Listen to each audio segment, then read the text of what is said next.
Welcome to Technical Analysis Part 3. For this month, we did a 3-part series, and today we're going to be discussing indicators. And what we're going to discuss about the indicators is obviously their individual use, the setup. Now, I'm not going to cover all of them, but obviously I'm going to cover 4 or 5 of the most commonly used ones and just discuss how we can implement them in our daily trading. Before we get any of that, obviously there's always the risk disclaimer. So I'm going to give that a minute for you all to read.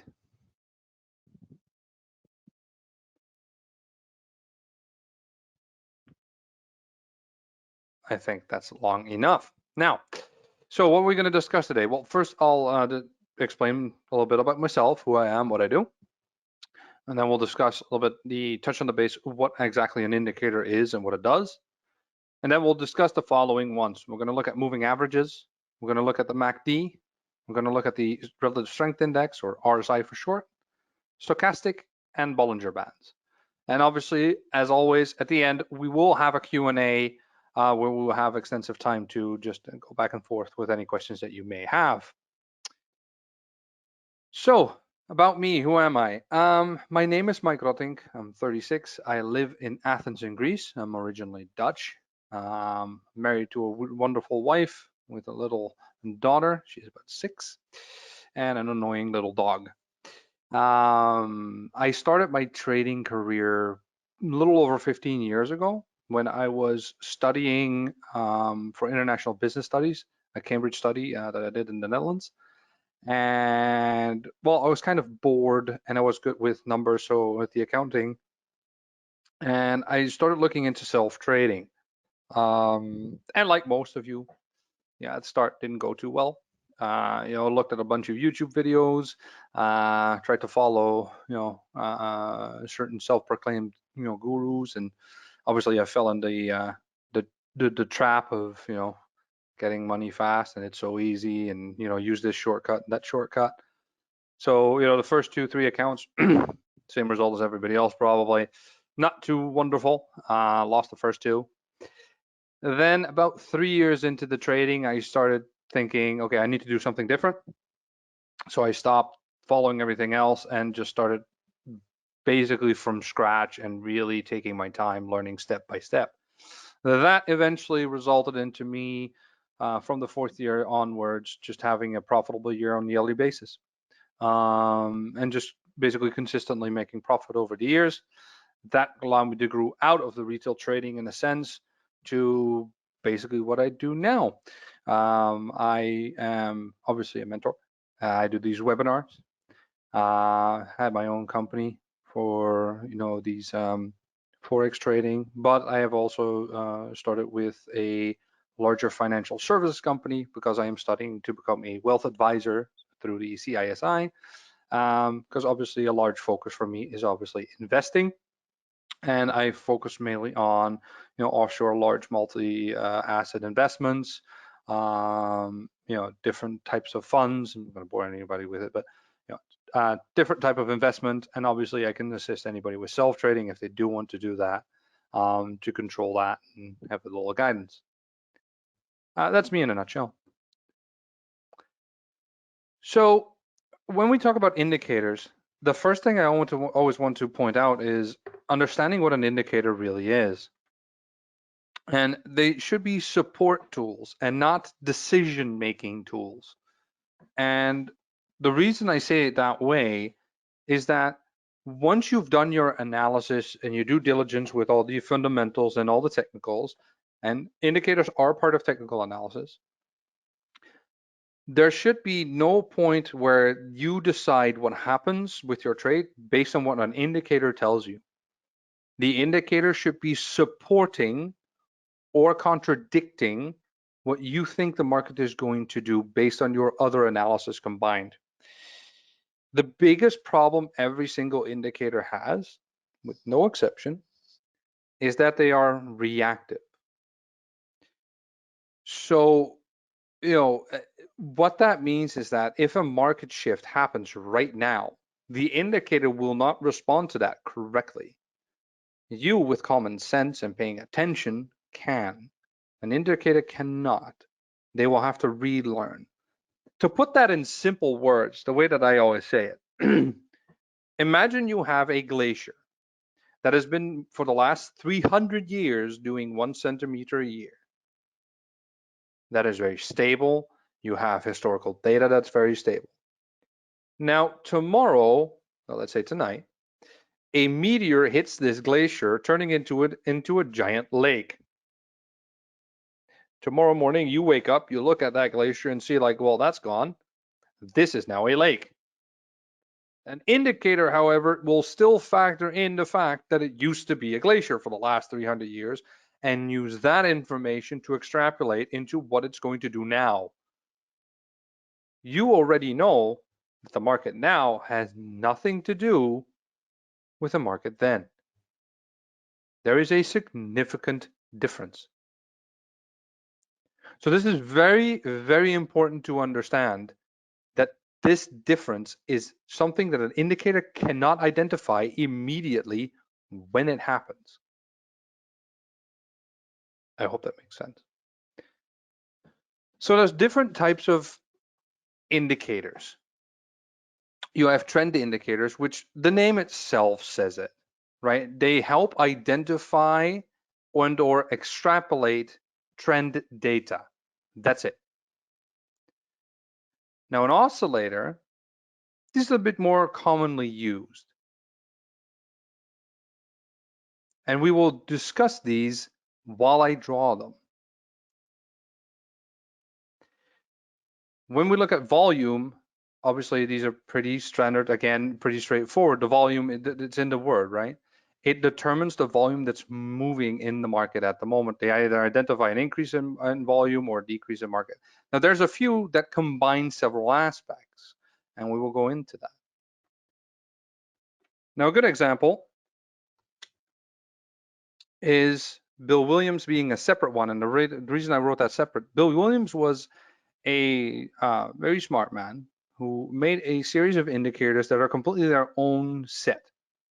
However, the market has significantly changed since that time, and not all of them or most of them are as applicable as they used to be. So they are there. I've never used them because of the market changes based on when they were invented and now. And we're talking about early 70s, I think. So if you are using Bill Williams ones, they have the same concept as the either trend or oscillator versions. However, he has a slightly different input on them. We're going to discuss a few selective ones. Now, this comes to pick your information.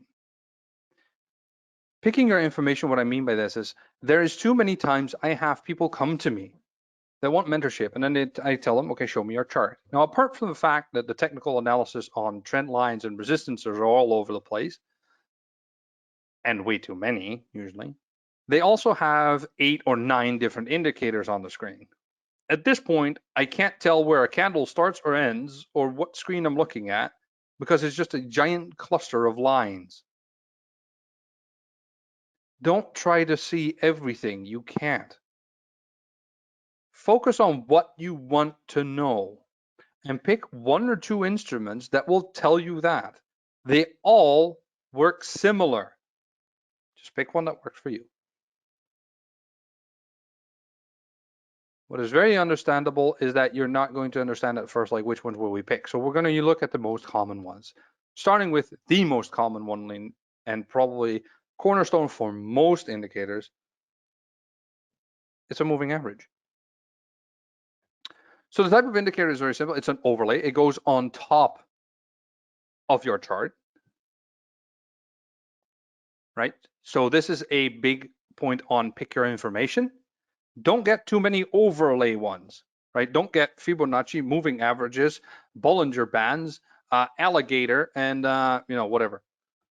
Like at this point, you just have 18 lines running across your screen. You don't know what to read anymore, and you can't tell me you do, because there's way too much information to cross-reference correctly.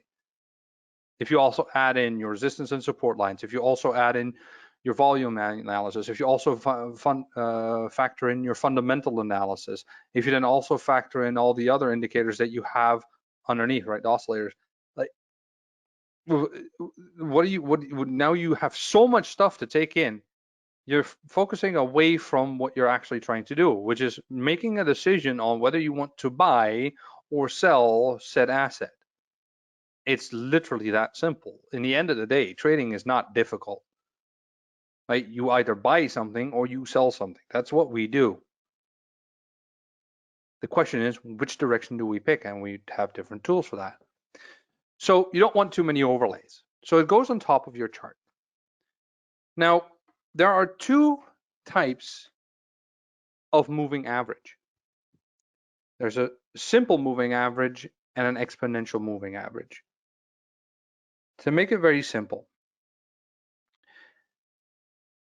the simple moving average uses an arithmetic mean, which means that it's more smooth and less prone to false signals. But it also means it's slower. An exponential moving average is much more reactive to changes, but is also more prone to provide false signals, right? This is the thing with trading in general. Most things are a double-edged blade. Right? You gain to one side, you lose on the other side. There's no perfect in the middle. That's why we combine different things to try and find a sort of balance to get the best information to make our judgment on. What the simplified idea is of an exponential moving average is that it takes the weighted average over a certain period of time.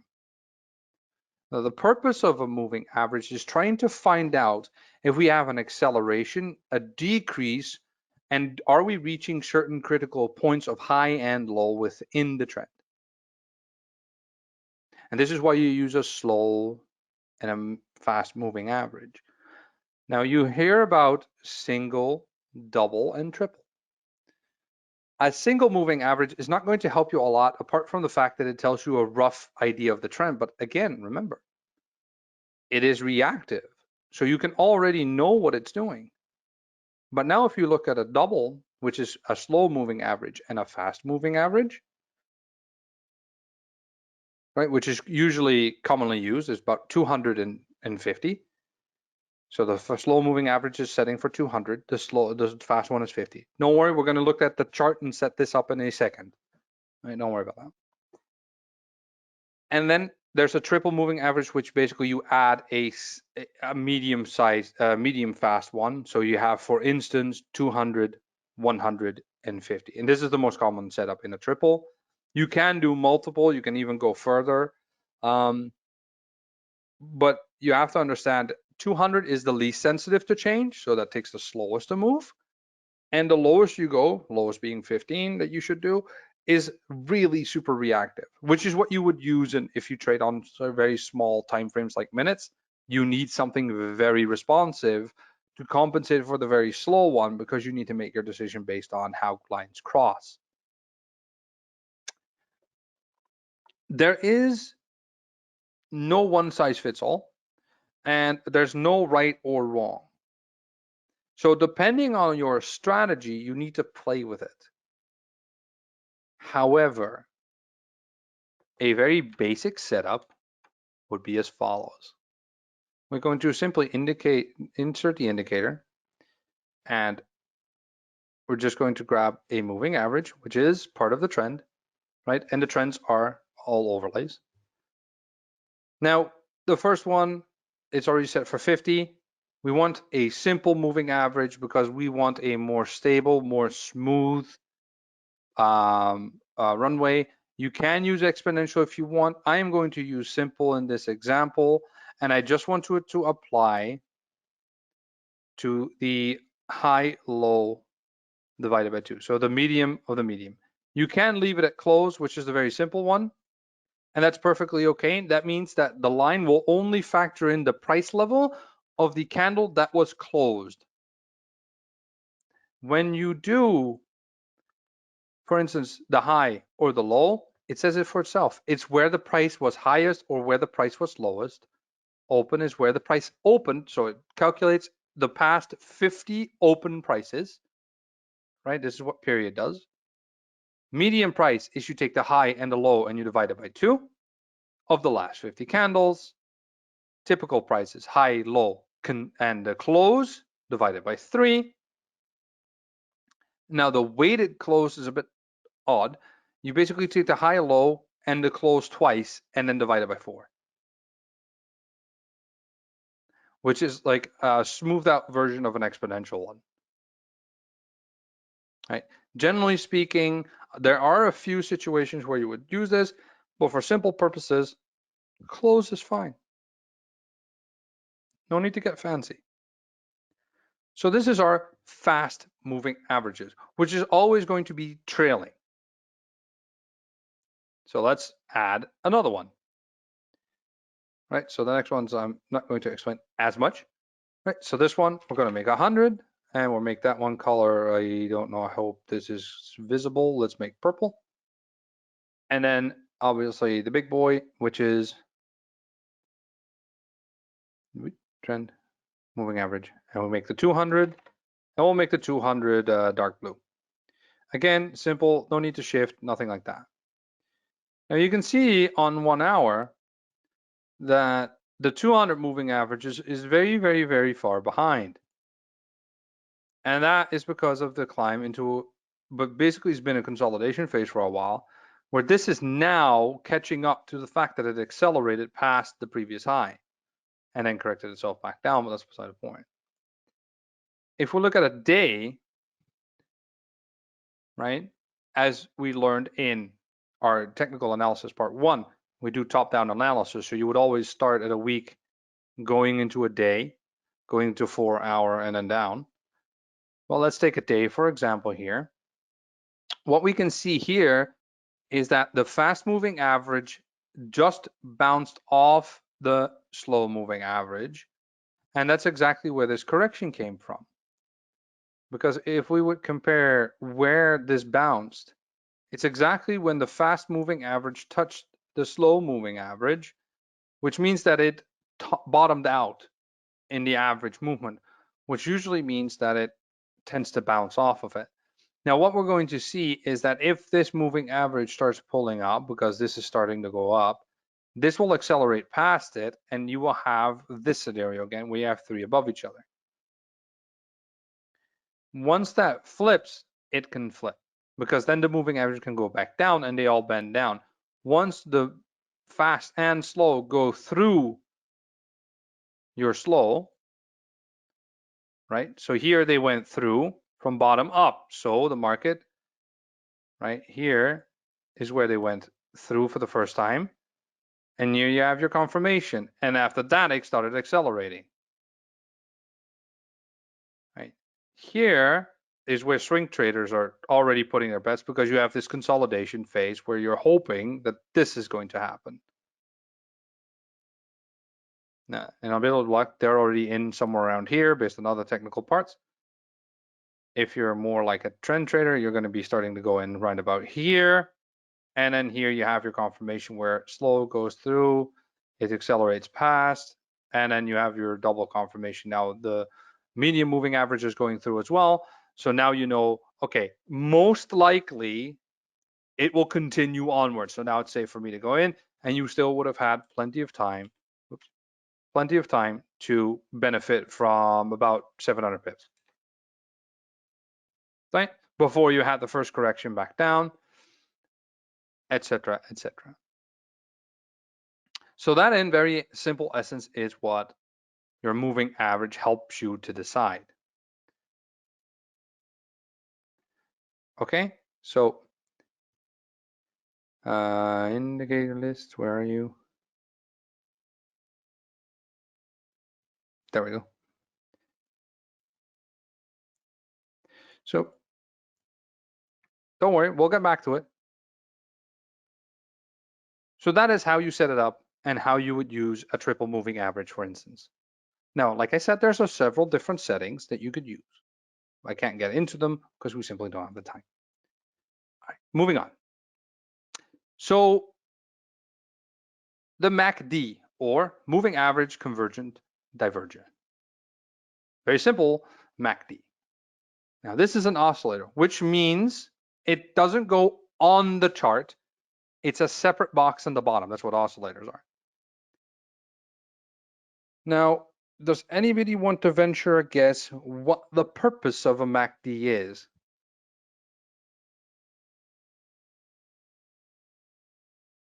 Come on, who's feeling brave today?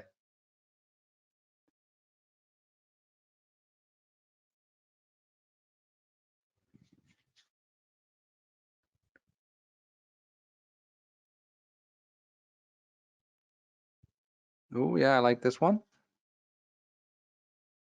Strength of the trend, yeah, a little bit.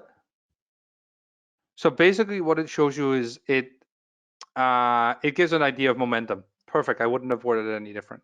So it allows you to see when momentum is starting to build up and when it breaks through to a certain point where you can see if the momentum is still ongoing. So if you would have, for instance, the scenario where triple moving average is showing you a sell, but the MACD is showing you that it's diverging away from the sell, it means it doesn't have the momentum to actually start doing the sell. You have conflicting information, which for you should be like, okay, maybe I shouldn't take this trade right now, wait for things to line up. Okay, and don't confuse the momentum with the strength like an RSI. We're gonna get back to that in a minute. But let's just set it up because MACD is pretty straightforward.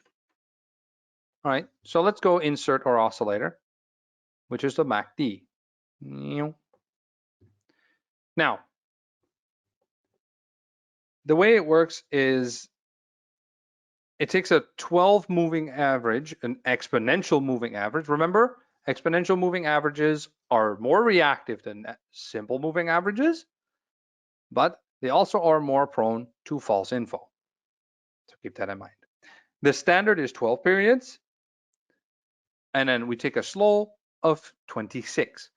Remember, this is a period, which means candles, right? If you're looking at candles, it's candles. Now, when you look at this simple moving average, we only take a period as about half the speed of the fast moving average. So if you would take, if you want to use, for instance, 24, and then you're doubling this, then you have to double this one as well. So this one becomes 52. That means that this one has to become 12. Standard of 12, 26, and 6 is perfectly fine. For the vast majority of major pairs, that is a setting that's perfectly okay. When you start going to exotics and things like that, you might need to shift it around a little bit because they're way more explosive. So you need to, compensate for that bit, but that is way down the line. When you're a beginner trader, you don't trade exotics anyway. When you're more experienced, you will start knowing how to play around with things to see where it is the most. You will just back test it in the sense of, if I see all the settings like this, when is it the most common that all the signals line up correctly? It's that simple. All right, so let's add it. So what do we see here? When we backtrack a little bit, we have a very good information where we now see how it shifts out and inside of these little gray bars, which is the volume and the time. So the way that that works is very simple. Here, for instance, we started going outside and then in and through. So we have this point right here. This was your first indication that a sell was going to happen. You only had to take care of your resistance right there. But we already had a confirmed closure out, but it pulled back. But it still built up the momentum for it anyway. So the next stage is you go in. So the trade is going. We're going. We're going. We're still holding. We're still holding. We're still holding. We're still holding. And this right here is the point where the line went outside of the volume. So this is your cue to go out. In this particular case, we had a little bit of an extra push at the end. But generally speaking, if we're going to backtrack this, you will see then generally when the line starts moving outwards, it starts to turn. Where now you just flip, you wait, you take a sell, for instance, it moves out, it's still a sell, it's still a sell, and here it moves in. Here it moves back into the volume. So what does that mean? Okay, we're going to probably get a consolidation because we went up into down. Where's the other line? Right there. And you will see something funny. The period's almost identical. So there's a period of time where things kind of flow in, how long they keep going. And it makes sense. Most pairs have this pattern. They have like a tendency to run for a certain amount of time before they do either a pullback or they do a consolidation phase. And that doesn't mean necessarily that the trend is going to change or that or it can't break out or just ignore it and continue. Of course it can. I mean, the chart is not going to listen to a line on a chart. Right? That's not how the market works. The market works by the money moving in it, right? And the money doesn't move because you drew a line on a chart. Right? It's just for us stupid retail traders, it helps us identify things that are going to happen. I don't think you can make the market, you can beat the market. You can't. So we have an indication here that, okay, I want to change. Now we know that. So if you would close here, you would, some of you would go like, oh my God, look, I could have made this extra profit. Yeah, but you made this safely and this risky. Just go for safe. And the whole point of trading is to eventually become consistently profitable, not occasionally profitable.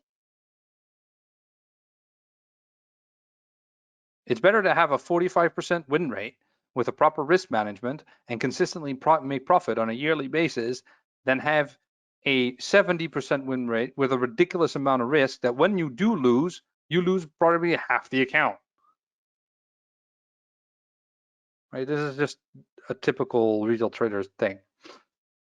So here we see it crossed the line. Now this is one where you might have gone wet and you go in for the buy because, okay, it looks like it might want to go, and then it ended up turning, but you had a big change here. Now that could be a fundamental, that could be a few other factors that were there. Obviously, we're not looking at that now.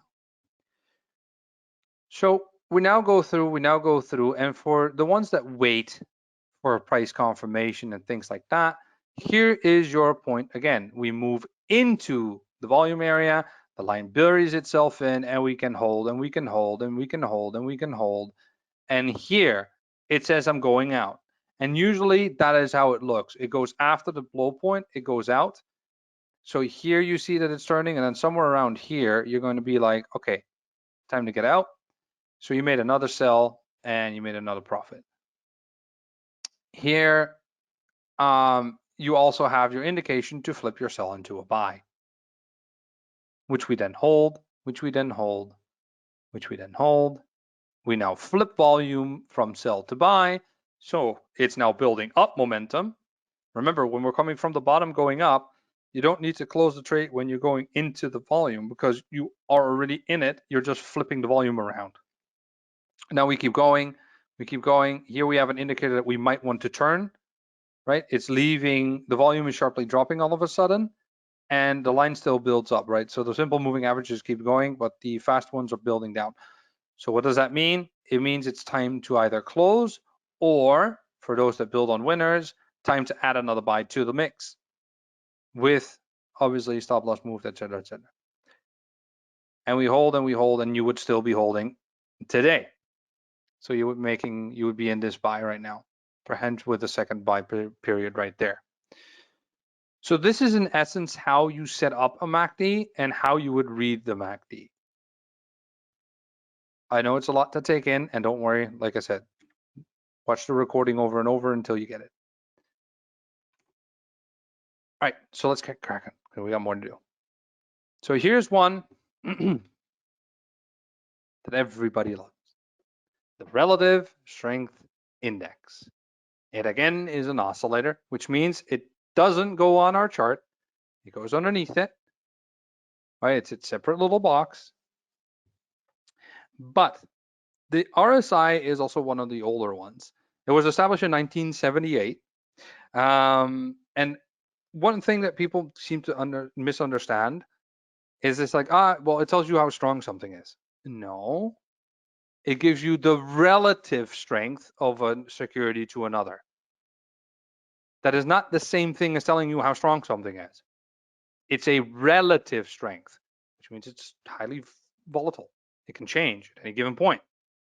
But it gives you a relative idea of where we're at if I have asset 1 versus asset 2. So if you're trading euro versus dollar, how much stronger is the euro versus the dollar in relative terms right now? In general rule of thumb, we say, okay, it's to tell when something is overbought and when something is oversold. The term overbought and oversold are a little bit retail slang because in actuality, there's no limit to how much money can buy a certain security versus another, up to a limit. For those that were around for 2000 and for January 2015 with the Euro CHF, you'll all know exactly what I mean by there is a limit. But this is one of those big points that you need to keep in mind. Just because it says it's overbought or oversold doesn't mean it's going to flip now. It can keep going for quite a while. And I'm sure that some of you that have used RSI have seen that, where it's way oversold, it's way past 30, it's under 10, and it's just flatlining on the bottom and still not going up. There's usually a reason for that. And this is why RSI alone, or any indicator for that matter, on its own is not enough. You need multiple confirmations that build and coincide with each other to get a full overview. So apart from having a somewhat idea of overbought and oversold, here's how the RSI really works. So there's, as you know, two things in the RSI. Don't worry if you don't understand what the flips this is, but this is the volume on how the dynamic of the RSI works. It takes 100 minus 100 divided on the average gain minus divided by the average loss plus 1, which gives you line number 1. And then RSI number 2 is a little bit more complicated. It is the 100 minus the plus 1, previous average gain times 13, plus current gain, average loss divided by 13, plus current loss. Really fancy, doesn't matter. You don't need to know what this is. For those that are mathematically inclined, you will read this and go like, well, that makes sense. For those that are not mathematically inclined, you read this and go like, okay, sure. The end of the day, it doesn't matter that you know how this is or how it doesn't work. For some of you, it's going to be beneficial just to understand a bit better why it works the way it works. But let's just set it up and let me just show you how it works. I think that's even easier. So we go to our oscillators, we go to a relative strength index, and we have this, come on, it already did it. Generally speaking, so delete that. This is set for 30 and this is set for 70. This is how you have it. Whoops, not 70. This is generally how you will see it when you open it first. Now we generally say, okay, at 30 it's oversold and at 70 it's overbought. I usually edit them. You just literally double click it and I change the smaller one to 20, the bigger one to 80. Keyboard work, 80. And then I add the middle line of 50. Well, that's it.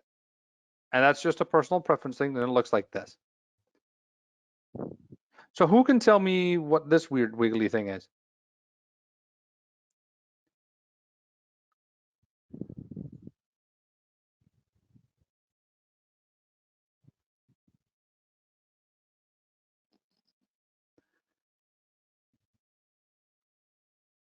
Anybody?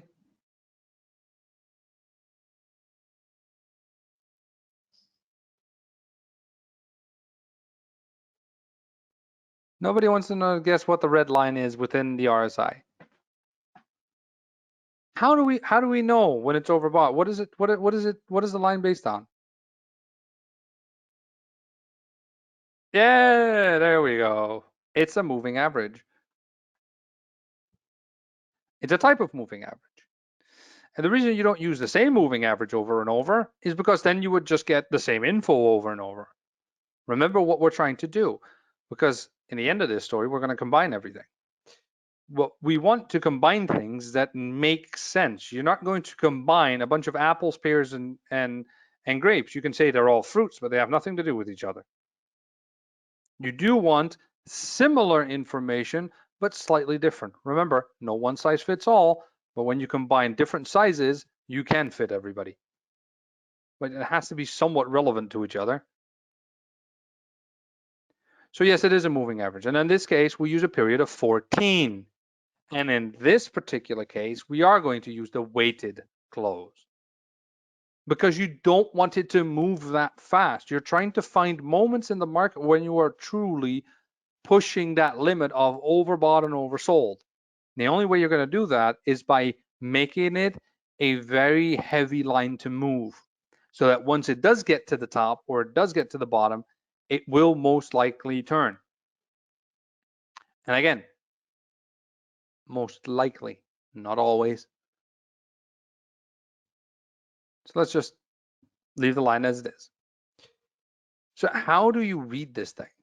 Well, if you want, let's see, I can also do this, but now it's too flat. So we go like this, and let's say if I put it to 26, let's start with there. The longer I make the period, the less reactive this line becomes.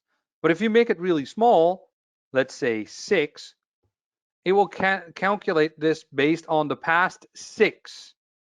And now you end up with this.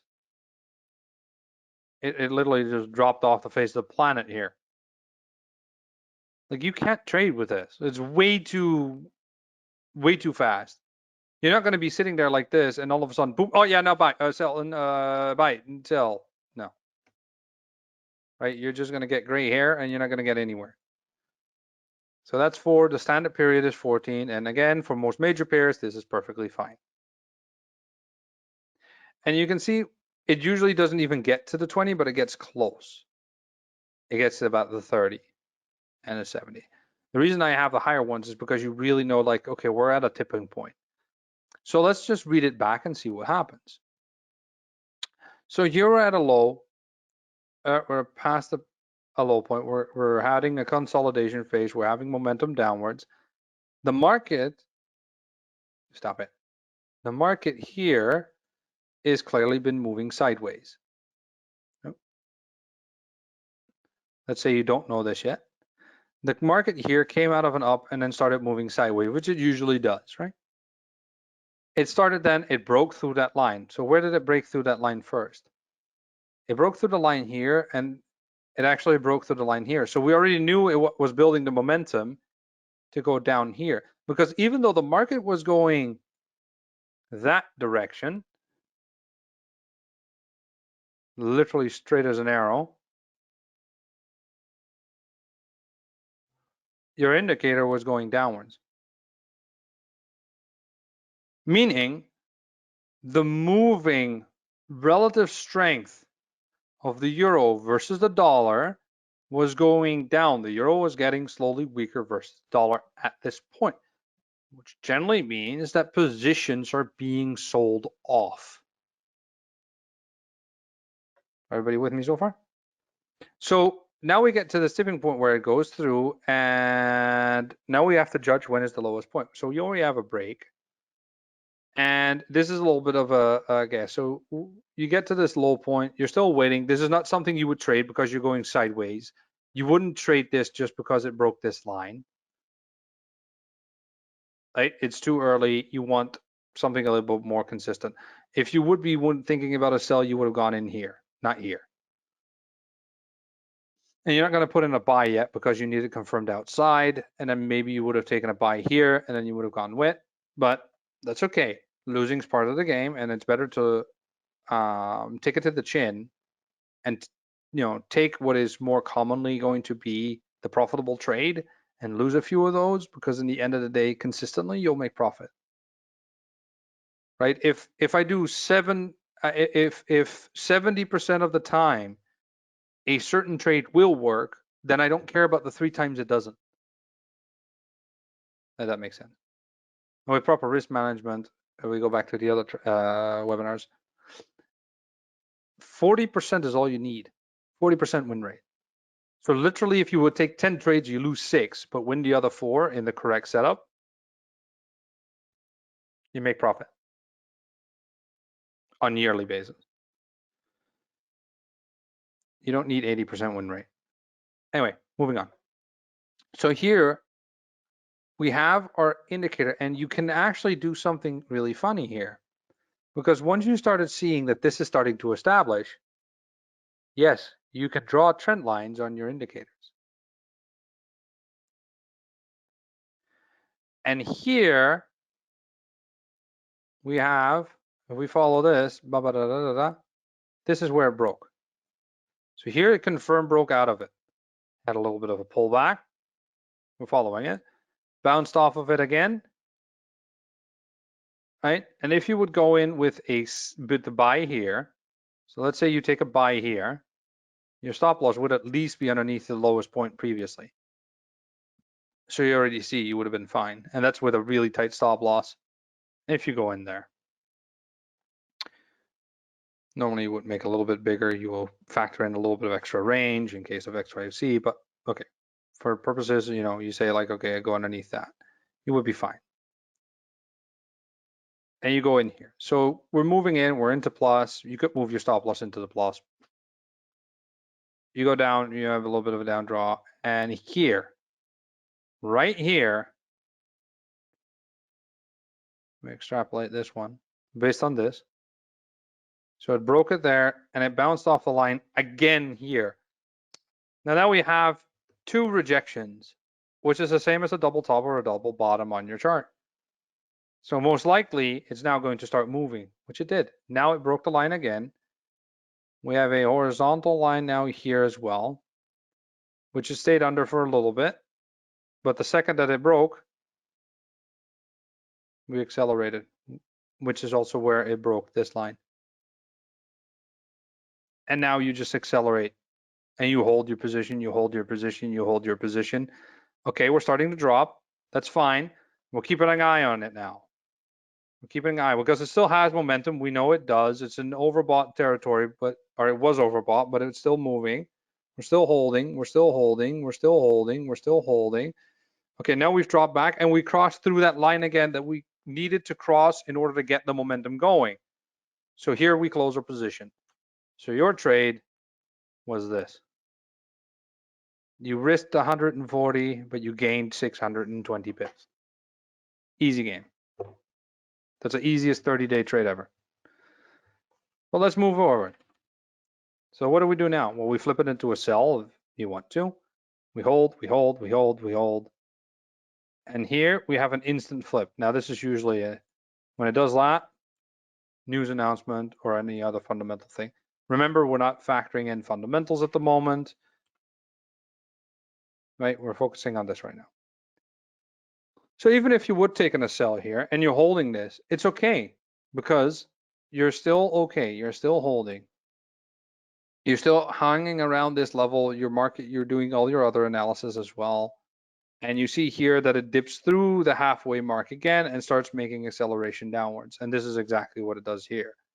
And now the line plays out. You keep holding, you keep holding, you keep holding. It pulls back a little bit, but that's okay. That's normal.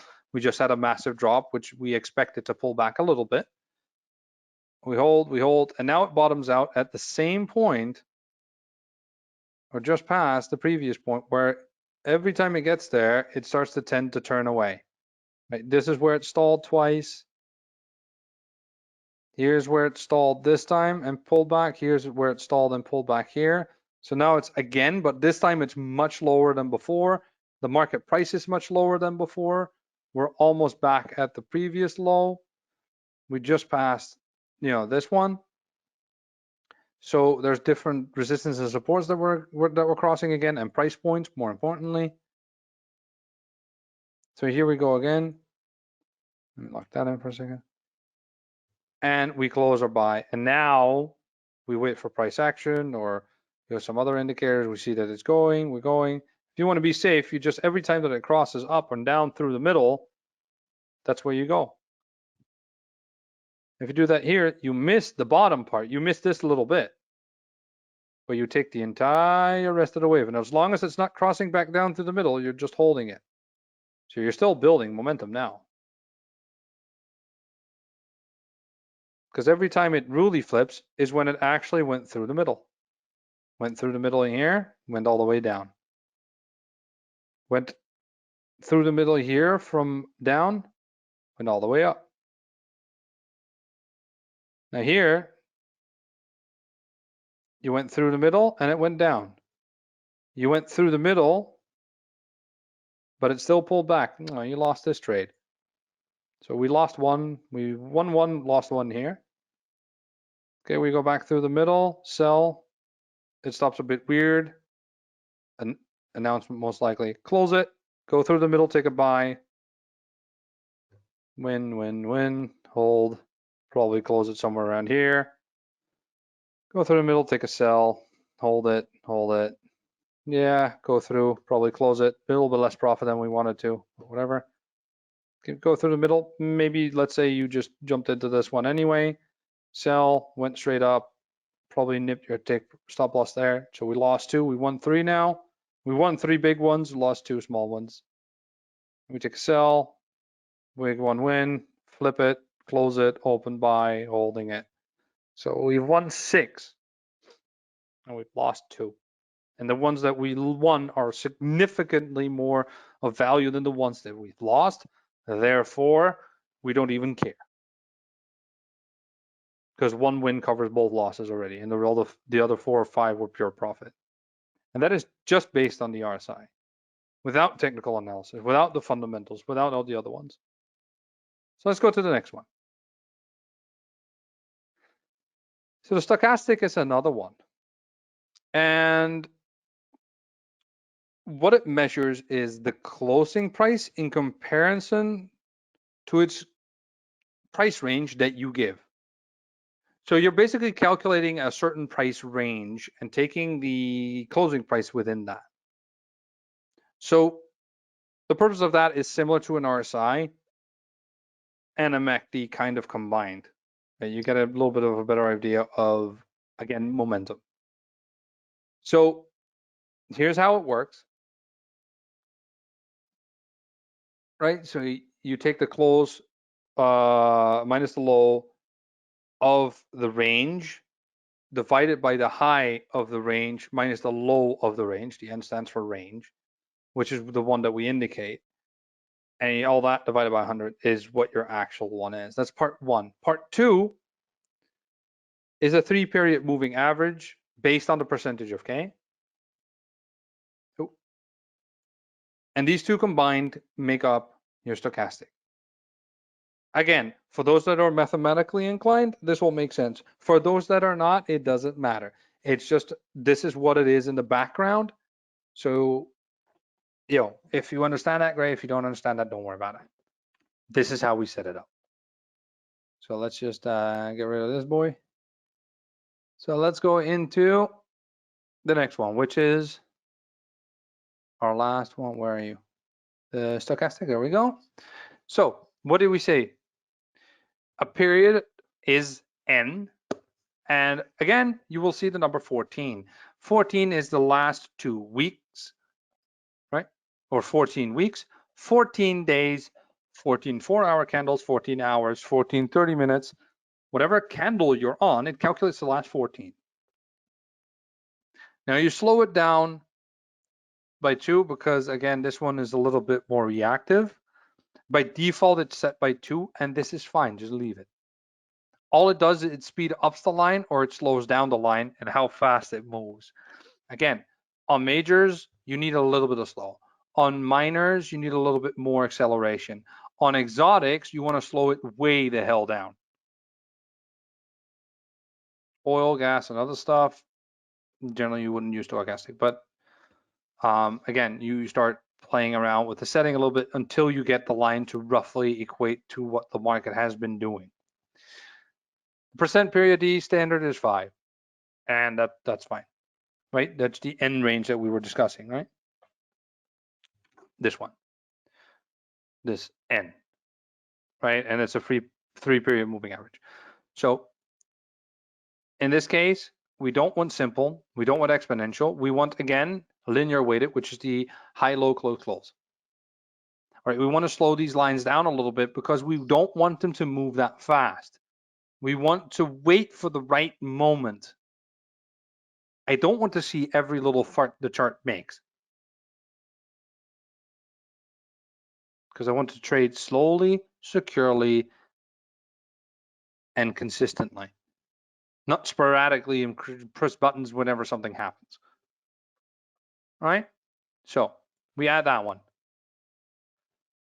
So the way you read this one is very, very simple. When you are very, very low, like with the RSI, it means you are most likely in an oversold situation where you're going to look at possible buying moments. When the solid and the dotted lines cross, the signal changes. Now, if you have a scenario like here where the dotted line goes out, crosses the solid line, and the solid line crosses through the bottom cells, well, you can already see what happens. You buy it. And you hold it and you close it here. Now, some of you might say, well, you lost all this profit. Yeah, but you also made a safe bet trade, because based on this one, it says close now. The RSI may not. Your moving averages may not. And that means that one is saying close, which means that you know momentum is starting to slow down because you had this massive burst. But you can see that it can hold on for a bit before it actually goes. And here you could say like, okay, now I'm sure I want to close it. Or like we know from the RSI earlier, we can add another trade because actually the RSI wasn't going down. So these is how they work in conjunction with each other. Right? If we go back, you can back test this, right?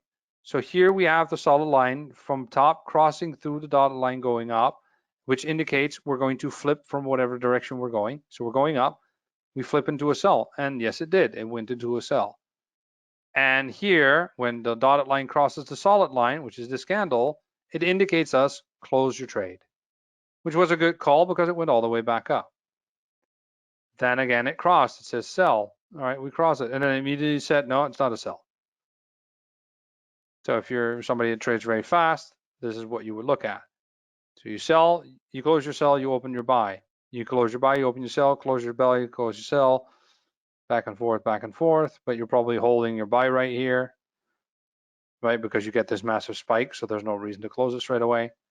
Now you're holding on, you'll probably close it somewhere along here because you probably don't have a trailing average, trailing stop or anything like that, so you start interfering with your trade. Here you have the signal anyway to close it, which afterwards it actually went up. And that's because it had like this weird stage. But again, this is just the indicator on its own. So what happens next is that you basically backtest it and see how often it is. And you can move and shift and do stuff with it. Now, there's one more I want to cover before we add everything to each other. And that's Bollinger Bands. So Bollinger Bands, again, is a trend overlay. Now, Bollinger is a little bit of a separate animal. It was designed by a guy called John Bollinger. And it basically is a set of trend lines that are plotted on a positive and a negative side over the chart. And the line that goes in the middle of your Bollinger Bands is a SMA, a simple moving average. So you basically, what it does is just show you expanse and contraction of chart range based on the simple moving average, which means that when you get a bottleneck, you probably are going to get an opening soon, which means an increase of volatility. But after an increase of volatility, you're going to get a decrease of volatility back into a bottleneck. And this repeats itself over and over, and you'll see that in a second. So it indicates oversold, overbought in a slightly different way, because when it goes all the way up past the top side of the Bollinger Bands, when it hits that line, most likely it will start going off because it's an overbought territory. And the same if it goes down, if it hits the bottom line, it will then flip and go back into a buy. So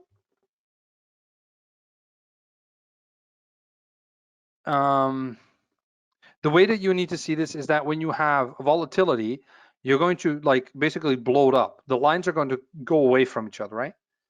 Which automatically means by rule of regression is that they're going to come back to each other. So the once you get the funnel neck, the bottleneck again, the bottleneck is where you basically decide to do things. Or when you're all the way in the top or all the way in the bottom, naturally speaking. So let's just get rid of this right now. And let's add the Bollinger Bands and see what that looks like.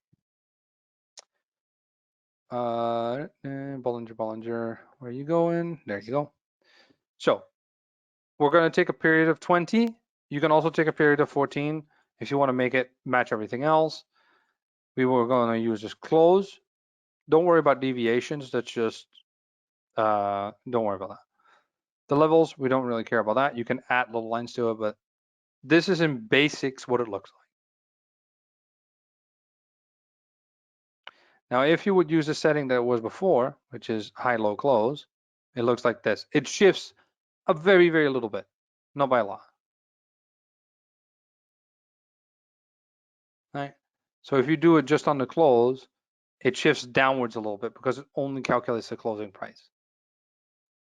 And remember, when we're combining everything together, in the end of the day, it's a very, very minute change. So these very, very small changes affect in depending on where you are trading. And that will come with experience. It's not something I can give you. So in essence, the way that you read this is whenever it crosses from the bottom to the middle, it means that the volume has flipped and it starts to accelerate, which it did here, for instance, right? You stayed in the bottom half, stay in the bottom half, it stayed around this line, bounced off of it, now broke the middle line and gone up, broke the middle line here, ended up going down, hit the line, went up, broke the line, went up, down. Here it didn't. And now it's up, but it's constantly pushing into this top side, which means that it is already in a territory where it's actually overbought. And we know from all the other ones that we saw at, that it kind of looks that way, that it is overbought, but it still has too much momentum. Makes sense, right? So Bollinger Bands is just one, if you like things to indicate you a rough range, the only time that it really spikes out of it is when there is fundamental pressure, like an announcement or something, pushing it beyond the limits. So for those that like to, let's say, well, if this would sell, flip into a sell, how far can it go? Well, it'll probably be something like this because this line will flatten out and turn like that if this starts going down.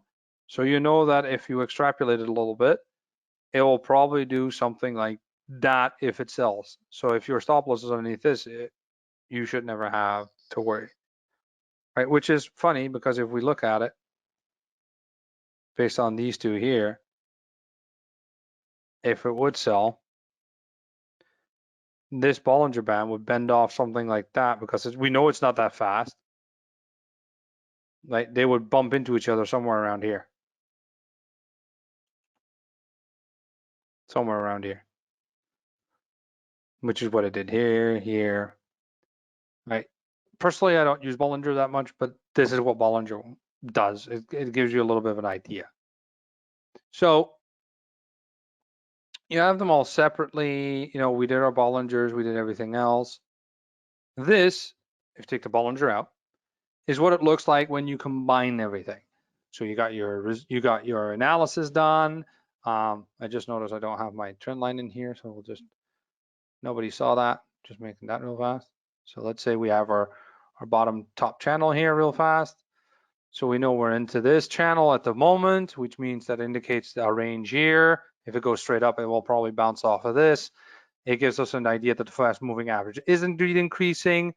We have our stochastic crossing and over pushing. Our RSI is pushing over, and we have our MACD also flattening out a little bit, which means that everything is currently indicating we're really pushing that element of how far can we buy. And it's been trying to buy for the last 6 days. It's been basically trying to move up and not really getting there. And that's because you're starting to push towards the high point. So what happens is you start getting to a point where a lot of buying positions are going to start getting closed because people are getting impatient because it's not growing.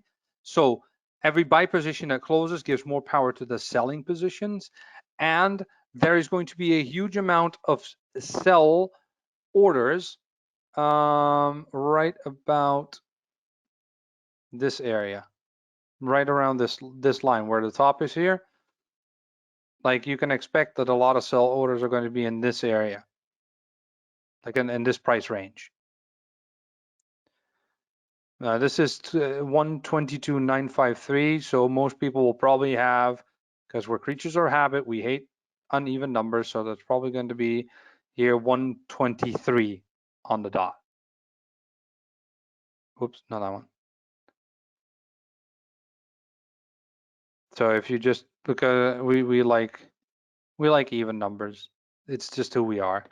So most of the sell orders are going to be around 123. So if you have a buy and it hits this line, expect it to pull back the second it gets here, because a lot of take profits are going to be here and a lot of sell orders are going to be here, which means the volume flips.